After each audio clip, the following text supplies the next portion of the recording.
Thanks so much for coming. Welcome to the intersection of art and technology. Yeah.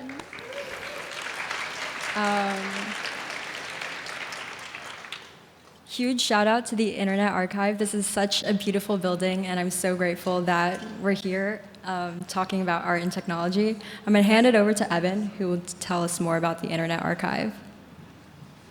Hey, everyone. I'll adjust this up.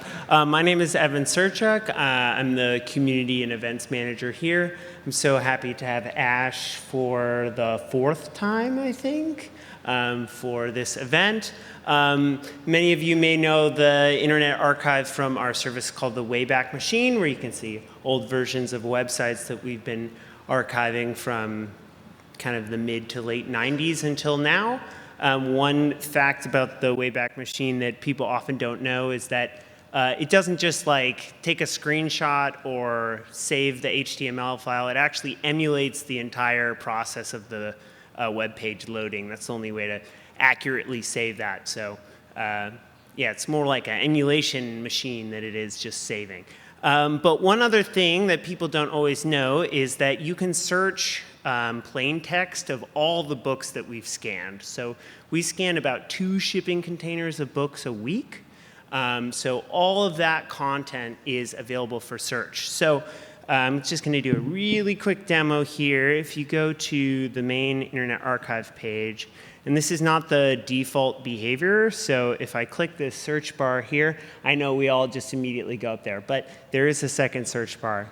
And if we search something in here and we select this search text contents, it'll search all of our books. So if I go here and I search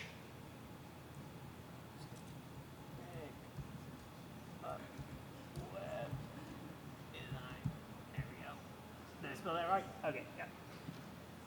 So it takes a little longer because it's searching all the books. But the cool thing about it is you can see underneath each book that we have, there's a little blurb right here. So if we click on this book from 1999, we can click on it. It will load. And then, even if this is a book that we can't lend out, we can still let you see the blurbs that are available here. So right now, across the bottom, it's highlighting every point where web design or esoteric shows up. So, and we can also scroll and see it in context here on the left.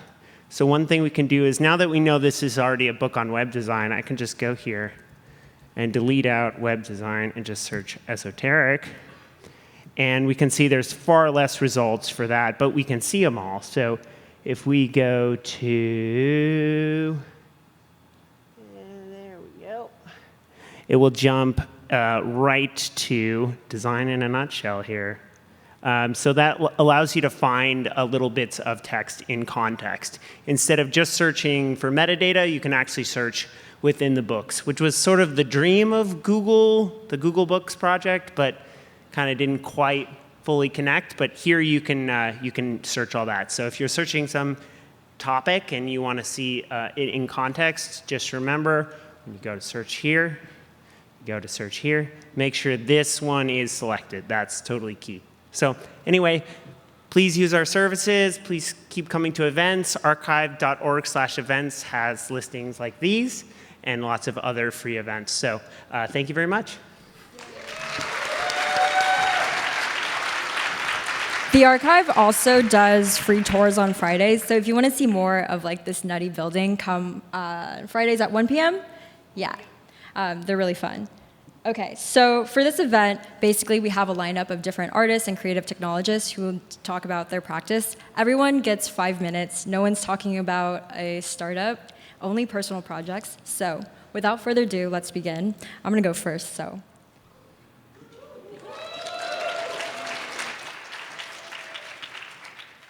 All right, so. Hello everyone, my name is Ash. I go by Empower Online, and today I wanna tell you about heart spotting. What is heart spotting? Heart spotting is the practice of noticing heart-shaped things in your everyday life. So examples of this would be this rock that I saw on the ground. Yep, that's a heart. This cactus, heart-shaped.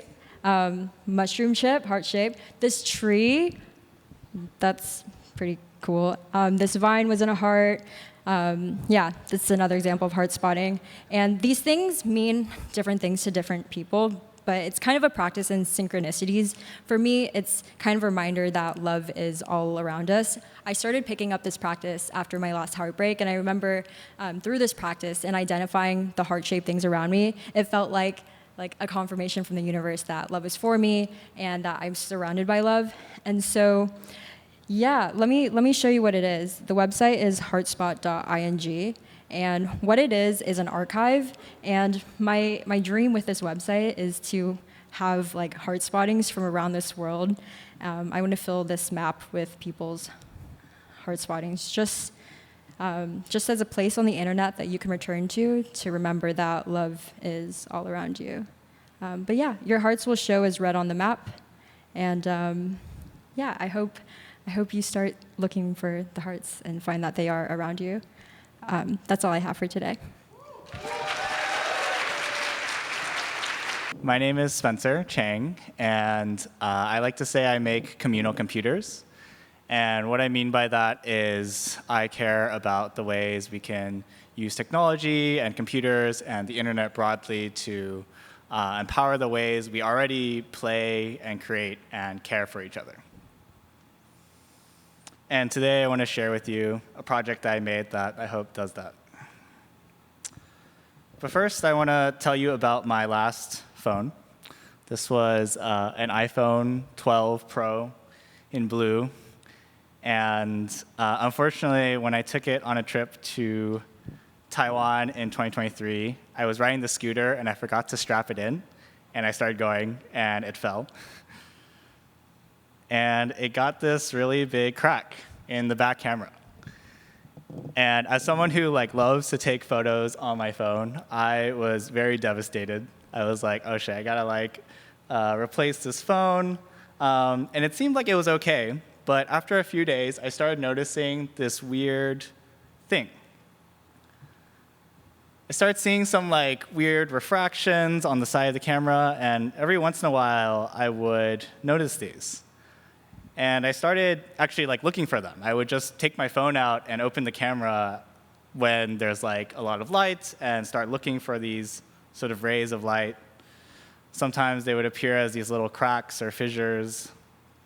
And I thought they were really beautiful, even though, for all purposes, they're an error or something to be fixed. And I ended up making this whole album of them. And it made me think about how our phones feel so replaceable. They feel like they're not this individual object. But this experience with my phone, with this iPhone Pro 12, showed me this individual personality of it. It taught me to care about its individual features and the way I was holding it, and it taught me to notice the beauty of the world in a lot more ways. So the project that I made called Everyday, that I'm going to share with you today, was sort of a dedication to this phone. I wanted to make this sort of an everyday meditation on all these moments that we share with our phone. I feel like we probably touch our phones more than almost any other person in our lives. It wakes up with us. It's with us when we eat lunch. It goes on runs with me. It goes to sleep next to me. And there's so many ways that we could form this sort of intimate relationship with it and co-opt this sort of idea that it's this demonized device that's stealing our attention. So I created this website that's interactive and sort of captures the movements that we take with our phone. And I came up with 24 prompts, one prompt for every hour of the day that sort of is catered to the time of what we might be doing with our phone and sort of pushing us to interact with it in a new or unusual way. So maybe at 1 a.m., you might be doom scrolling on TikTok, as I have many a time. And this prompt would help you capture those moments. Or at 8, when you're waking up, you might take your phone in a stretch and show it the limits of your body. Or at 3, when you're hanging out with your friend in the park, maybe it could give you an invitation to play with your friend in a new way. And then maybe at night, at 5, you could do a little dance with your phone and have an intimate moment together. All the gestures are sort of unique and visualized as different colors throughout the day. During the day, it's more saturated, brighter, and as it turns into night, it becomes more muted. And those are also what become the app icons if you add this website to your phone. That I thought was a fun touch. OK, so now instead of just showing you like a video or me standing up here demoing for you, I'm going to invite everyone to stand up and try this with me. So you're going to bring out your phone and scan this QR code. And maybe just shout if anyone can't read that QR code, because I have a backup.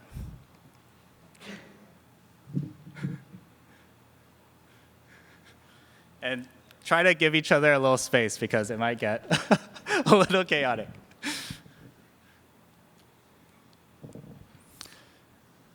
OK, when everyone's on the website, you're just going to click View the Hour, and then click Begin. And it's going to show you like a little tutorial. But when everyone's there, I'm going to wait like 10 seconds. We're all going to start together. It's going to have like a little hold to begin at the bottom. All right, let's hold to begin. Feel free to be very expressive with your movements. Thank you for trying that with me. That was awesome. Thank you. That's all I have. I'm on the internet, Spencer.place. Hey everyone, I'm Melissa. I like making strange, half-finished games because I have poor executive dysfunction, but I'm here to demo one of them here for you today. Yeah, feel free to play along if you scan this QR code, but I'll just be walking through some highlights. Feel free to try it out for yourself. Yeah. So the premise of the game is you wake up in a sparse bedroom. You're free to explore the space and interact with the world itself. If you have difficulty figuring out what the commands are, try typing in help. It'll bring a list of commands that you can use to interact with things. And it's kind of like a Alice in Wonderland meets To the Moon sort of thing. No worries. And it's my version of a love letter to imaginary worlds and the childhood spaces that you carve out as sanctuary. And the game kind of starts with you in a sparse bedroom. You find a piece of candy from your childhood, and you eat it. And you cough up a key, which is kind of gross, but it is what it is. And the key unlocks a chest in your room with a few objects, an old journal, a pair of glasses, and a pack of crayons. And as you read the journal, you realize it's turned into a portal to one of your imaginary worlds from your childhood, and it's a bit in shambles from when you've last seen it. The glasses let you see things that you haven't seen before, the crayons let you modify things, draw bridges, restore color, and repair what's broken. And there's a strange interplay between your present reality and the old paracosm that you find yourself in. So as you modify that landscape, you'll notice your present world reshaping to reflect that. And as you wander, you'll meet a girl from your imaginary world. Maybe she was always there, or maybe you made her up. That's kind of up to interpretation. And you talk to her, you learn your story, and you find out that she's terminally ill. And she sends you on all sorts of strange side quests for you to help her find a cure. And in that process, you develop a tentative friendship. I wanted this game to be a meditation on the worlds that we build and abandon, and a way of holding space for my younger self. And I was trying to think of what medium could hold that, and I landed on interactive fiction. I think because I've always felt safest in text, and I wanted a space that felt alive and inhabitable. So I built it on this programming language called Inform 7, whose syntax resembles natural English. You'll write things like, oh, the journal is a thing. It's in the drawer. The drawer is a container. And you use that to define the world, logic, the rooms, the objects, and how the player moves through them. Writing it felt like a way of giving shape to something that only had existed in my head. And there's something really healing in that process of rebuilding a childhood world and inhabiting it again through the act of playing. Yeah, so I guess my message is, like, if there's a world that you've forgotten about or a space that you found in your childhood that you want to remember, maybe you can make a game about it. And Sorry. That's all I have for today. Hi, I'm Inés, and I'm a digital media artist and a self-sculpture artist, but I'm here to talk about my series of work in astrovisualization, which is, is my work, I titled it Falling Through Space, but it's my work at the intersection of art, physics, and computation. So I started on my journey of astrophysics visualization while I was a student at Carnegie Mellon, where I studied physics and art and an interdisciplinary degree, and I was trying to find ways to combine both disciplines. So I started working with physics faculty and researchers to create visualizations of their research in astrophysics. I'll walk you a bit through my journey along these projects. The first project I did was visualizing star cluster evolution. And I did this project with Professor Kelin Rodríguez and researcher Dr. Ugo Nicolo Di Carlo. So they were researching star cluster dynamics and developing computational models for star cluster evolution. So I did some research into how telescopes capture images, specifically how they capture point light sources or stars, and using that data as well as data from their astrophysics simulations of these star clusters, I created a Python program to create these animations that would look like they're made from either Hubble or James Webb Space Telescope. So the one on the right is resembling Hubble's images, and the one on the left, James Webb Space Telescope. And these are also still images. Then later I moved on to visualize cosmological simulations with Professor Rupert Croft and PhD researcher Yihao Zhou, also at CMU. I first worked on virtual reality simulation. So their cosmological simulation was a very large-scale simulation of the evolution of our universe. And I used a very small fragment of it from about the early universe, about like 1 billion years ago. And I first did the virtual reality simulation through which you fall through the stars and into a black hole, which is at the center of this. And later I wanted to make a web version of this, which I will share. So this is basically a visualization tool I made with Three.js to view their cosmological simulation model. And this is like one snapshot of it, and you can visualize just the gas or the star particles. For this, I used the star age to determine the color of the stars and the temperature of the gas to simulate the color of the gas particles. And if I restart this, you can also fall through and get to the center.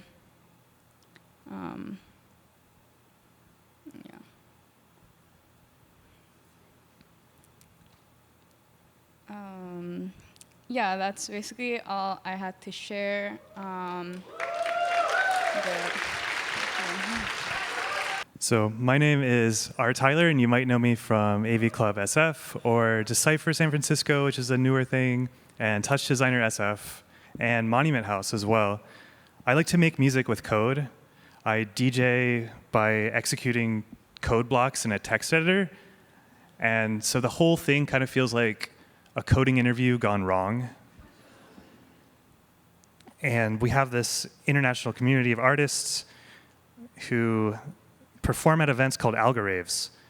And I've described them as, it's like a DJ concert, but a lot nerdier. And it's becoming a big part of my life. I bought this holographic screen to project code and make it look sci-fi. And sometimes we play on really big walls. I like to play with a visualist, It's just more fun to have more people on stage. And sometimes people really like to dance to it, which is amazing. So altogether, it's this audiovisual spectacle, but to me, it's a lot more than just Instagrammability. I like to code dance music because of algorithms for harmony, sound design, and rhythm. To me, it just feels like a natural extension of being a music nerd. Like if you play an instrument or you've composed something before, I think you'll love doing it with code. And it's so powerful to have a computer be able to excite people's emotions or induce memories, make people dance. I love all that stuff so much. And as a bonus, because it's numerical code, it's kind of like version controllable sheet music. You can text your friends the source code to make a beat. And all the languages that we use are, for the most part, free and open source.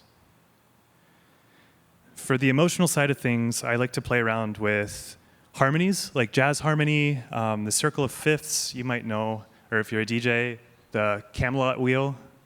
There's a lot of stuff a lot of structure you can play with beyond the circle of fifths, and you get this cool geometry when you look at more exotic jazz scales.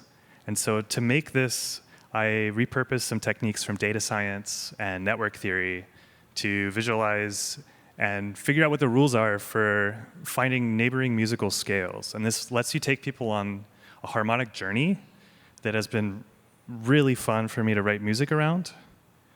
I wrote a Reddit post on it, and it got a lot of views and a lot of discussions. And I've been using this harmonic technique for about 3 years, and this album, that's how I made all the key changes and how I tuned the drums. I played this at Gray Area Algorithmic Art Assembly, which is an amazing festival. There's going to be another one next year in March, and South by Southwest, as well as the Next.js conference. So if you're a JavaScript developer, you might have seen me do this. In addition to the 12 notes in the piano, I love microtonality. This is just like all the in-between frequencies between what we normally hear. And the music theory gets a lot more complicated, and there's great videos on it, like this one by Zia Eros. Making music with code, it's a lot easier to compose in these higher dimensional, more complicated music landscapes. You can do it live, and why would you want to do that? It's immersive and stimulating as a live experience because you can see what's going on in the musician's head when they're playing. And this, to me, I'm not speaking for everybody, but to me it feels like people want to see stuff. And I love DJing. It's changed my life for the better. I just really want to know what they're doing, and you can't always see them. So when you project your code, it's like everyone can see it, and I love that. And I want to see more audiovisual live electronic music bands. Personally, it's just nice to have other people up on stage with you. This is the SF music scene in a nutshell. This is on the left and the right, those are the places that I'll play. I'll play hyper DIY small warehouse shows where almost everyone is a musician. And on the other end, tech companies, they want me to play for tech conferences. So it's so weird. It's like a horseshoe. And the middle ground just like doesn't know about it, I guess. And ironically, everyone thinks that live coding is AI. Not everyone, but we always get misclassified. Everyone asks about the stack. So here it is. I write code in NeoVim. It's Haskell code. I use the tidal cycles language for music.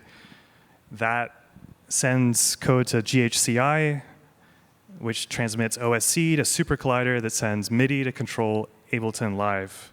And sometimes I'll like write this out when I'm performing because it's a common question. And yeah, we're in San Francisco. I'm going to go over 2 Python projects, and then I'm just going to end with some music. So this is a Python converter I wrote to translate your piano playing into readable, editable, and executable code. And it's pretty one-to-one. Like, you play some jazz solo, and then it turns it into code. You execute the code, and it sounds the same. This tool was used for a PC music release. It's one of my favorite labels. My friend Lil Data did a remix for Caro using my software. I'm not on PC Music, but my software is. And it's free, it's open source, it's just a passion project. Then the last thing is my newest thing, finding maximally interesting rhythms. I don't think they're actually the maximally interesting rhythms, but like to me, they're satisfying. And it uses a mixture of stochastic optimization,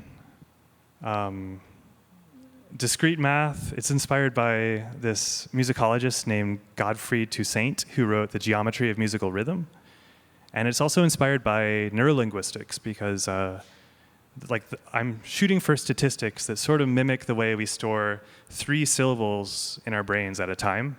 So I'm trying to have every set of 3 beats be as statistically rich as possible. So like each set of 3 beats occurs a different number of times in the rhythmic passage.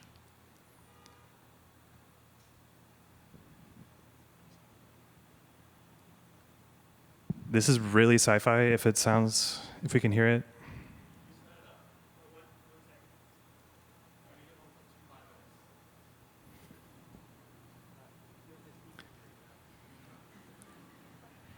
That would have been so bad.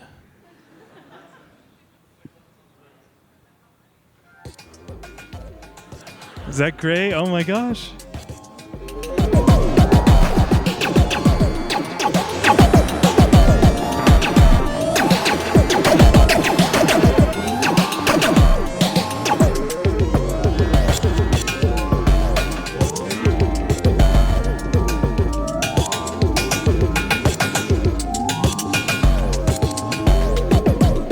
This is the auto-generated code. All the music is just from this code, but I wrote other code to write this code.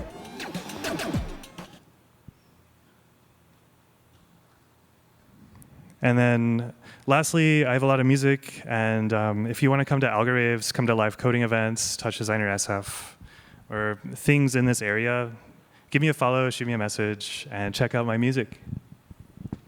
Thank you so much.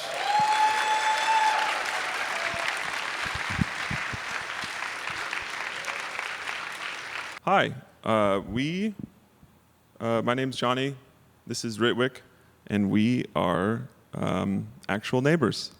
And I do mean that quite literally. This is the building in which we live. Beautiful 6-unit mid-rise. I'm not going to say the location, I scrubbed out the address. That's where I live, and this is where Rit lives.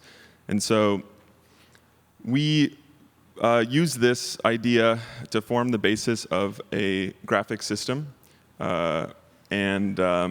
Just these 2 boxes offset, and that's with the full 6 units. But the way that this works is we have all these frames and then have our respective units, and then we combine them in different ways. But I want to back up for a second. When I first moved into, or when Rit first moved in to the apartment building, I saw him outside, and then we hung out, listened to music, and he was like, "Yo, do you want to make music sometime?" And then I was like, "Well, yeah, of course. I absolutely want to." And so we met the next week, and just things clicked. We both have sort of like complementary skill sets, and I have played in a punk rock band for several years, many moons ago, and Rit for the last like 3 or 4 years has been pursuing music very seriously, and is a really amazing performer. Once we sort of got in the groove, we've been doing it 3 times a week for the last year and a half. And about, thank you. 6 months ago, Rit asked me a question, and he said, yo, do you want to go to India? I mean, what do you say to that? But of course, I've actually always wanted to go to India, is what I told him, and that's true. And so we went, and we got to see all of the chaos, and all of the buzz and the beauty and the serenity that India has. And this is like a street corner on that Rit used to frequent as a child. And because we make music with a laptop, we were able to take it with us and make music anywhere. And so this is literally out in a field and just making beats. And the music that we made during that trip sort of was informed by the the context and the actual country that we were in and the sounds that came from it. And so we came up with we have a couple of tracks that we just released like 3-4 days ago. I'm going to play you a little snippet of the idea of this sort of graphic system, and then Rit's going to talk about the sort of tech behind how we are approaching it. But this is like a little 20-second snippet.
Cool.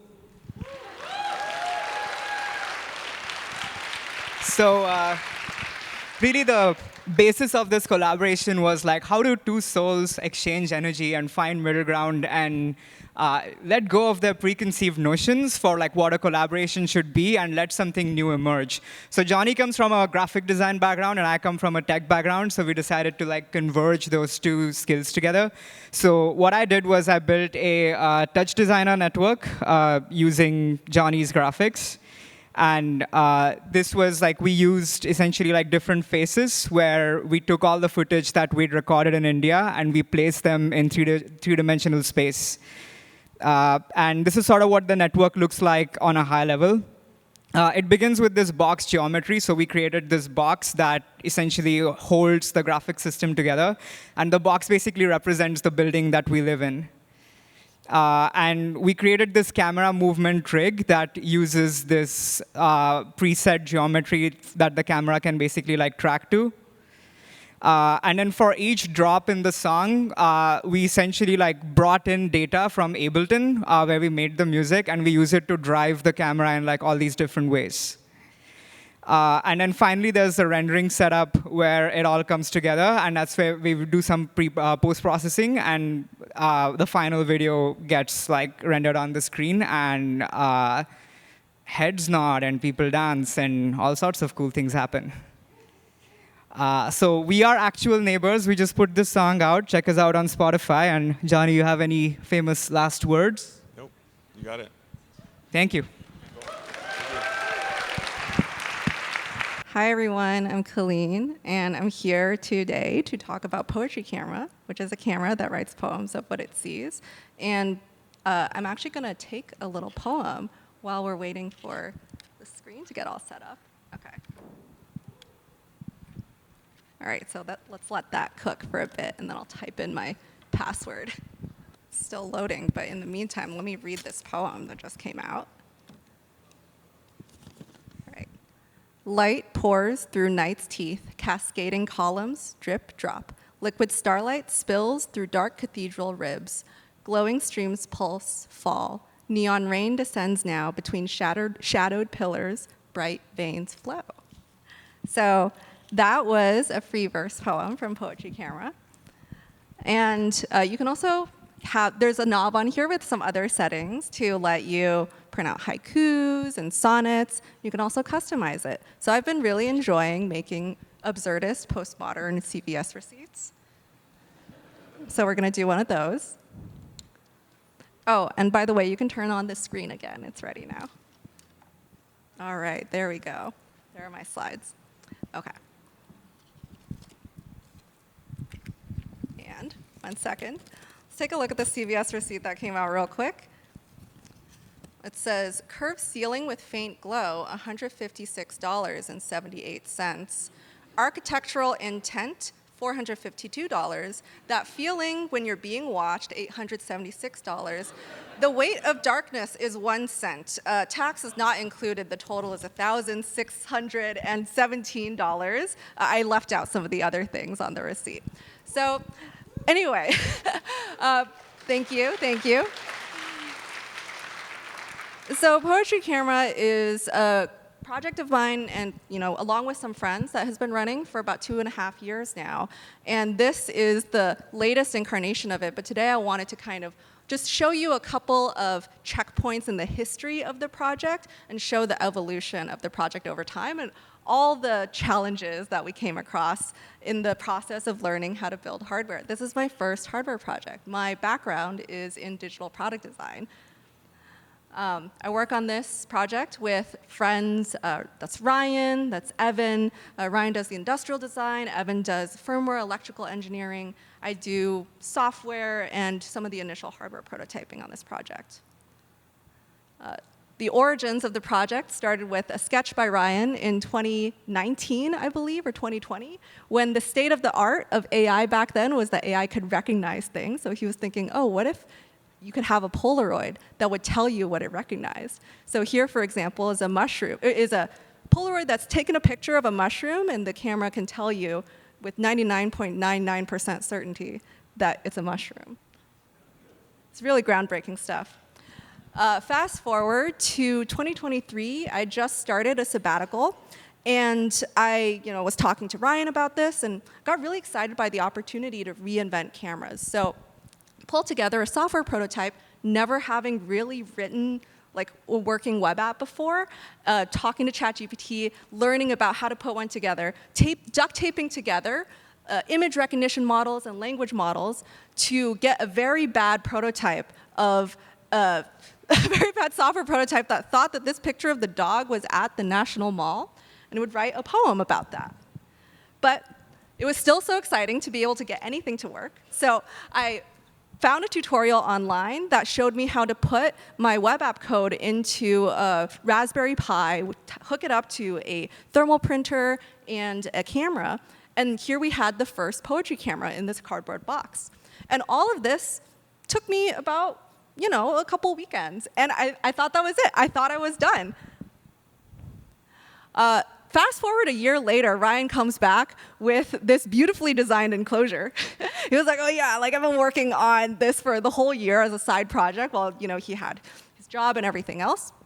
And basically took all of those components in that cardboard box and put it into a 3D printed enclosure that, at least from far away, looks like a really polished product. But if you look closely, we're drilling in holes as we put it together for the first time because there were wires that we didn't expect and things that we had to make space for.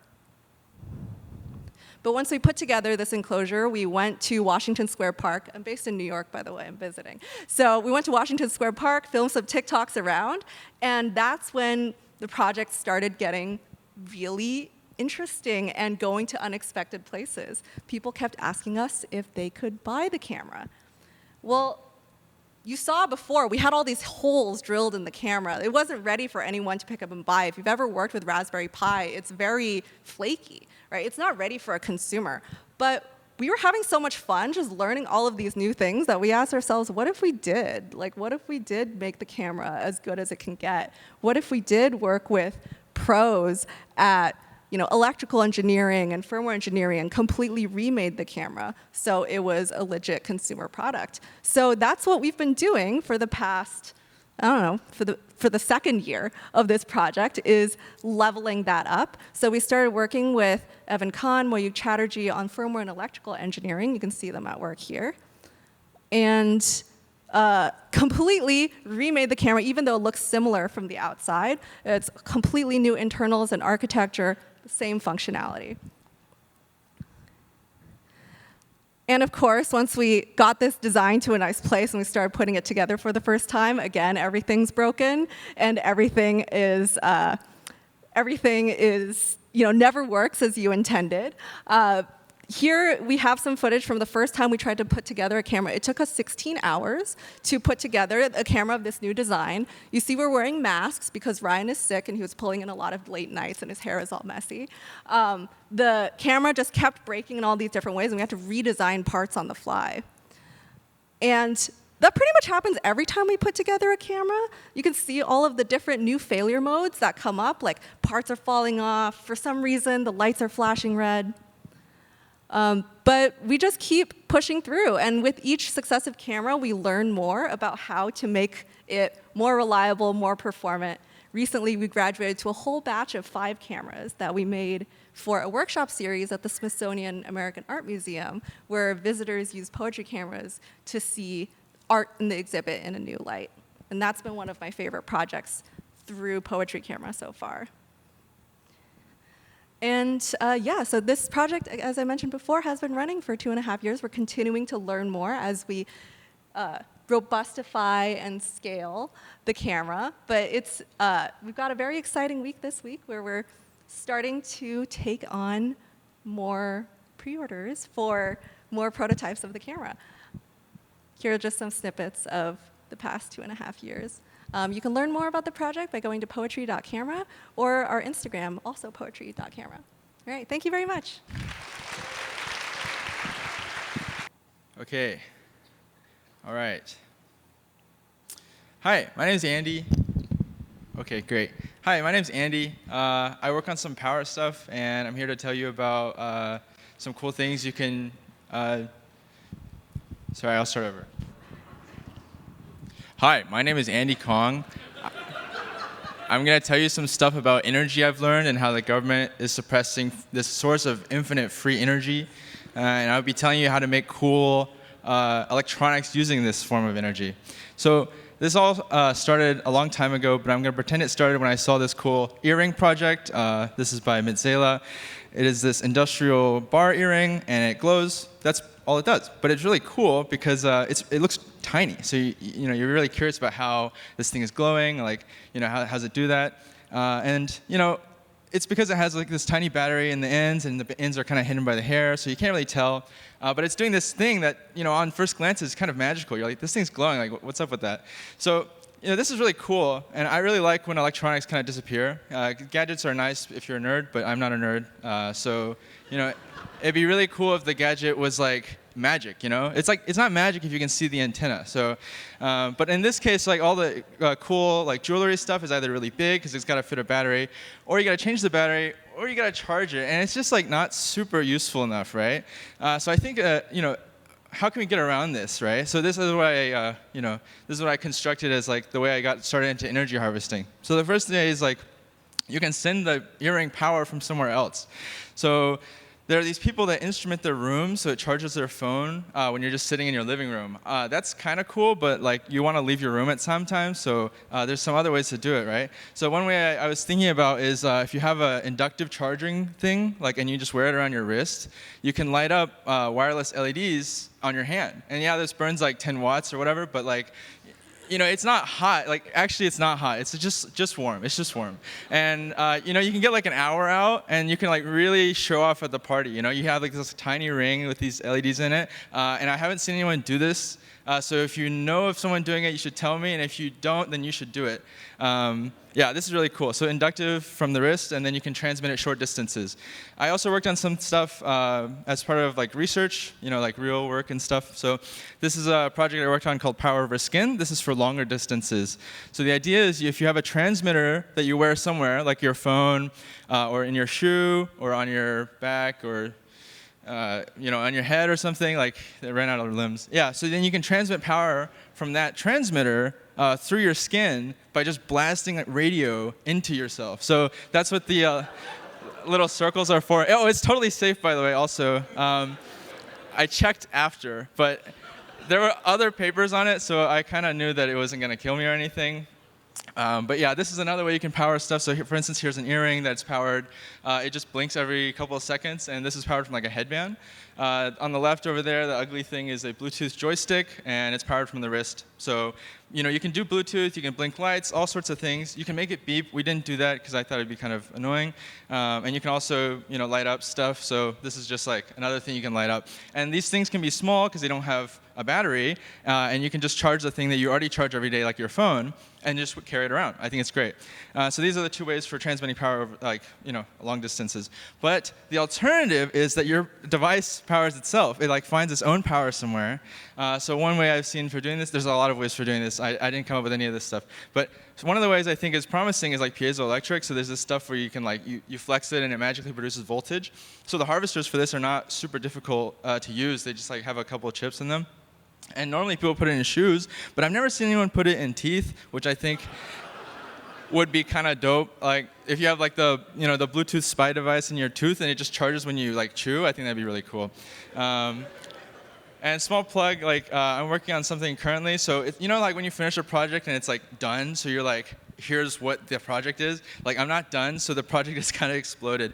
But I was really interested in using solar for this because incidentally you get a lot of light. Some people when you go outside, there's just a ton of energy. So here's some math, for instance. The solar panel on the left is 2 centimeters square. If you do do the math for the solar, basically you can get 3 joules for every 5 minutes you spend in the sun. And 3 joules is about how much a continuous glucose monitor uses. Or if you have a really, really efficient system, you can actually make a Bluetooth device that does whatever you want, lights up an LED, for instance. In this case, the thing would be you would wear the solar panel and it wouldn't turn on the light, and you just walk around normally, and then when you're at the club, you hit the button, and then you get the hour of lifetime for the LEDs, right? And then that's too annoying to charge it separately, but if it charges itself, it's great, awesome, free functionality, right? So anyway, if someone wants to work on this, I think that would be really cool. I can totally send you everything I have on this. I'm interested in making slightly more useful stuff. So something I find really annoying is fitness tracking is kind of cool, but it's annoying. And it gets in the way of living, right? I saw this guy on the subway and he said, I don't go on runs when my watch is dead. I was that totally defeats the function of a fitness device. So I'm working on something called chargerless right now, and we're trying to make a fitness tracker that just powers itself off the incidental solar exposure. So I skipped a slide. I don't know if it's useful. Oh yeah, so here's the size of the harvester. It's really easy. You just route the solar panel into the harvester, the IC, and it just fills a battery for you. And then you can just use it. So I think it's more people should get into this because you actually get enough power to do interesting things. And I haven't seen a lot of people exploiting this for wearables. And instead, there's just a bunch of battery stuff, which is I think not great. Anyway, so my last note, technology kind of gets in the way sometimes. You have to take it out like a pet. You have to charge every night. I don't have a dog for this reason. But so. Power gets cheaper and cheaper every year, but transmitting power is a fixed cost. So you should think of ways to put the power where you're going to use it instead of getting it from the nuclear power plant into your phone. How can we do this by itself? And I think this would really make technology more sort of seamless. It enables life instead of getting in the way of it. And the head is just because Ash told me to put other pictures in here. So there's really big alpha in 3D printing your head. It's not annoying yet. Maybe very soon. Anyway, so I have a solar harvester demo on me, so if you want to check it out, come see me later. But also, we're kickstarting the chargerless bracelet, so if you want to see that exist, then you should check it out. So, yeah, thanks. Yeah, hey everyone. My name is Osebo, and I'm a designer. I spend most of my time focusing on how artists can independently publish work, primarily in the context of games and audio, but I'm going to focus primarily on the audio portion right now. What's always struck me is that most independently published work that's prolific is almost never the work of a lone genius. It always comes from a pretty fertile scene of multidisciplinary contemporaries, whether it's artists, designers, organizers, weirdos, freaks. Humans operate in tribes, and I'll say that sometimes I do wish we could transcend our tribal nature and work as like one brain, one nucleus, one species. But for now, I'll let everyone know, and I think everyone may be aware that we operate in scenes. And Brian Eno does have a word for this. He refers to it as genius, which is basically, it's a communal form of genius, not the brilliance of one person, but the collective creativity of a whole scene. You don't get David Bowie without Iggy Berlin, and you don't get underground radio without DJs and its residents and loyal listeners. So, and I mentioned underground radio, independent radio, because that's a scene that I'm most familiar with. Specifically here in San Francisco, it's quite potent if people aren't familiar. There's stations like Sutra FM, Lower Grand, Hyde FM, Fault, and so many more. And they've grown a ton of artists like Board Lord, Tori Moi, there's NTS, bringing up people like Jamie XX. So they're super important for having artists kind of grow within the music ecosystem. And I will say that indie radio is quite real. Although I showed web pages that showcase broadcasts, indie radios all have studios where people meet and they congregate with their friends, go live, but they also host events that are not just in their studios. They're in cafes, libraries, clubs. But it's strange that those events are rarely broadcasted because it's honestly just a pain in the ass to like lug around an audio interface, a computer, set up software just so you can go live in the moment. So there's a lot of these moments that people are cultivating in indie radio that get lost and people aren't able to participate unless they're present, which is great. But I've been thinking a lot about ways to allow indie radios to allow more people to participate. And I will say, although iMessage is probably one of the best pieces of scene infrastructure, there's a little bit more that indie radios need. So I've been working on a project called Evenings, and some of the indie radios that I shared earlier run on top of Evenings. We basically just made software that allows them to host their broadcasts and build an archive. But we've also been working on essentially what I've been referring to as the most portable tool for broadcasting and recording high-quality audio from any source. It's been a hell of a project that's been fun to work on with a bunch of friends, Cyril, Nico, and many others. And I have one of these devices here. And you may wonder why Gray is sitting on the stage right here. It's because he also has a device. And you basically can plug it into any audio source. As I was saying, go live. You don't need any additional interfaces or computers or phones. We want you to put those away and stay completely present in the moment that you're in.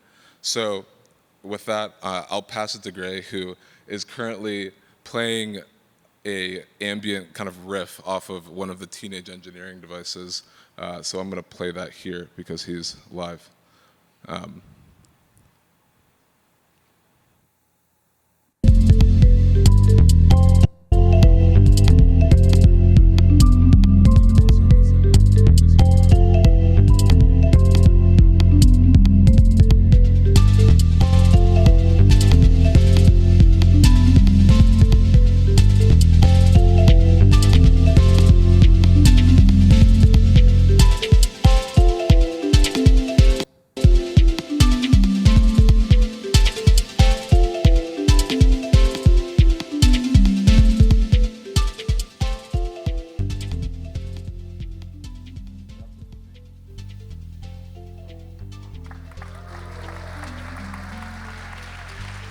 Hello.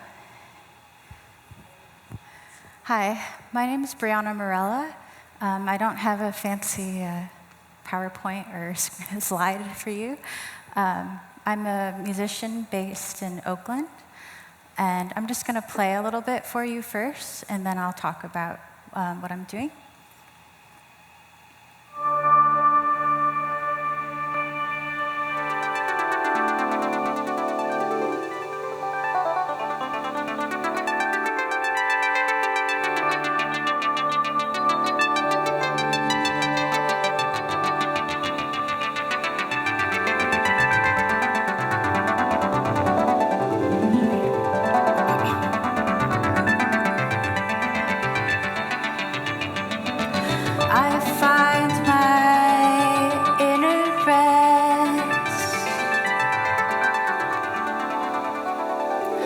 Unveil your mask, reflect.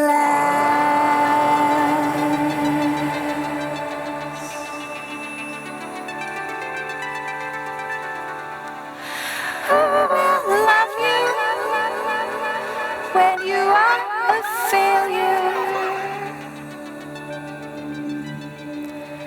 Do I deserve this? Blind again by love. You made me question my worth. Over and over. Do I deserve this? I don't see myself with kindness.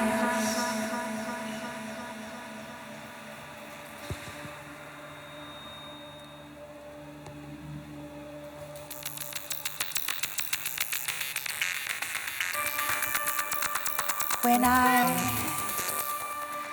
sit here alone, the way I always do, no one sees me the way I see you.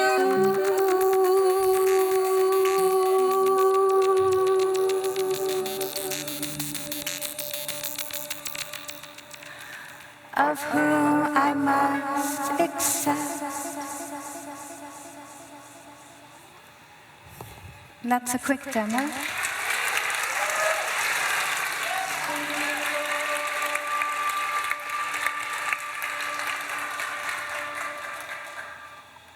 It can be a little hard to tell sometimes, but I'm wearing a device I made. I call it sleeves, and it just has 2 accelerometers, one on each wrist.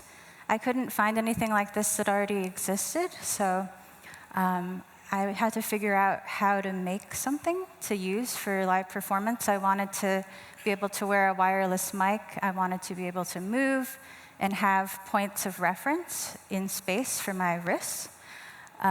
So to be able to control an effect on my voice and to control a synth. And yeah, it's just running on LilyPad Arduino. And I am working in Max MSP. I was trying to figure out how to just get something that was sleeves, and I just typed in mesh sleeves, and this was like rave wear.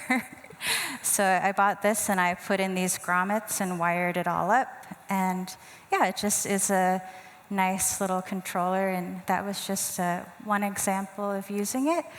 The other thing I want to demo, I actually forgot I usually have a bowl of water, because this piece is really personal and like a very special piece about getting disconnected from your artistic process and having to like wash away these things that have kind of disconnected you and like cleaning yourself, cleansing yourself. And so I wanted to use water, and water and electronics tend to not go well together, historically. but I can demonstrate. I just wanted a way to be able to play synths with water. So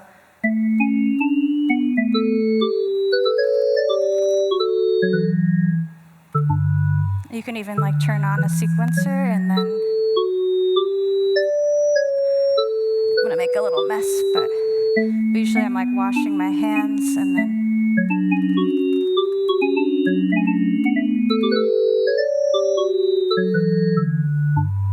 yeah, and it just kind of does that. But you know, there's lots of different ways of being able to, yeah, just perform gesturally and perform using the elements. And I ended up thinking of this way of performing because I'm a vocalist and I don't play any instruments very well besides singing. And I was seeking an embodied physical experience on stage.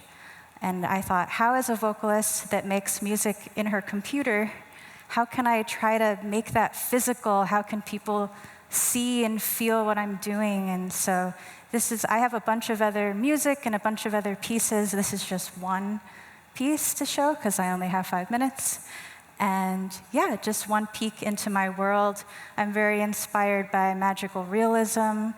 I'm really inspired by performance art, experimental electronic music, but also popular song. Like I love lyrics, I love melody, and yeah, this is what I have been developing, and it's a work in progress.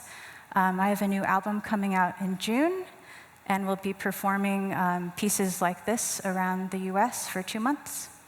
Yeah, my name again is Briana Marela. Thank you so much. I'm Kate Hollenbach. I am an artist and programmer. Some of you may also know me as the education director at Gray Area. I just moved here last summer, so it's my first time here at this event, and thank you so much to Ash for inviting me. I want to share with you a project that will actually be a nice complement to Spencer's piece earlier, I think. So I want to ask you all to get out your phones. This is a project called Reaching Out, Circling Back. And this is a personal project that reflects on the isolation of the COVID era by asking people to connect on a website and share their gestures with each other. So I'm going to demo the site for you here. And normally I wouldn't say a lot about the tech, but because we're going to have to do this in a somewhat awkward way together, I'll mention that the backend for this is a bunch of WebSockets for you all to connect to, and the largest number of people that have ever tested this with live is 25. And you're a lot more than 25. So I have a few different servers for us to connect to so that everybody can experience this, even if the demo crashes and burns a little bit. So I'll pull this up on here.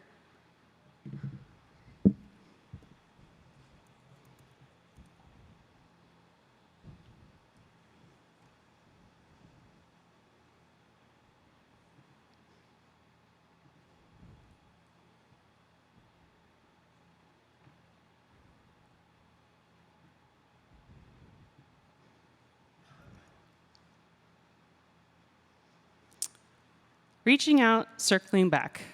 Let's swipe together, forever. I'm here, online, with you. Are you there? I just wanted to check in. We've been online for months. I miss being around you, friend. I don't want to be on camera, and neither do you. Zoom fatigue is exhausting, and it's not safe to travel right now. I don't know how long it will be before we can see each other again.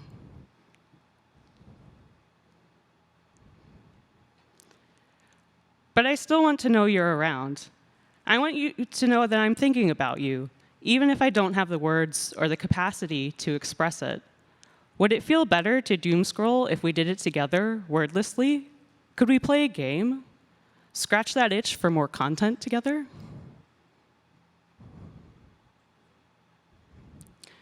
I miss getting to spend our idle time together without the pressure to be on. let's just sit together for a few minutes, share some time on our phones together. And now I'd like to ask you, wow, web server's holding up so far. If you would turn on the volume on your phones up to full blast, please.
I think we pushed the server to its limits. Here are a few backups that you can log into. These are hosted on Glitch. So depending on where you are in the audience, you can do reaching out circling back and the number that is here in your area, .glitch.me.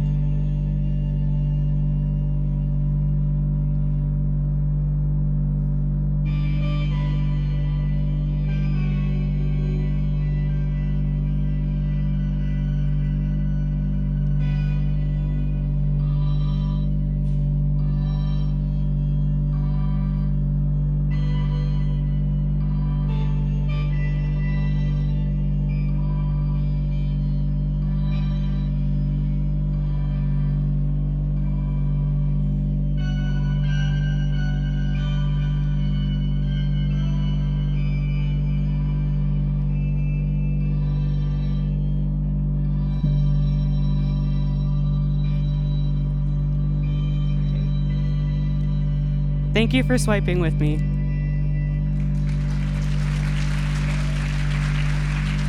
All right, thanks, Ash, for letting me go rogue, jump on here for 2 minutes.